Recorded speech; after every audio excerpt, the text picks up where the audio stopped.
Hey guys, welcome to our channel. In this video, you will learn how you can connect the Phantom wallet to Pump.fun.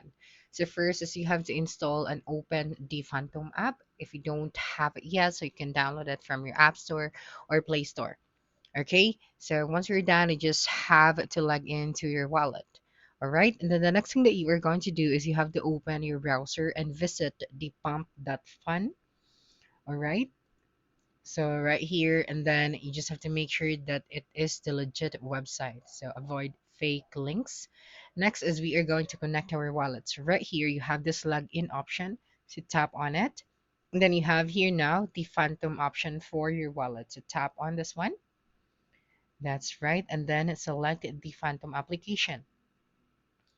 After that, you just have to approve the connection in Phantom. So Phantom will open a small window asking or open the app, allow the site to connect to your wallet, and then you just have to click the connect option.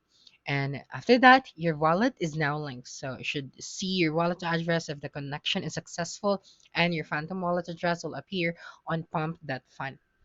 So that's it for this video. If you think this video helped you solve your concern, please subscribe, like this video, and leave your comment below.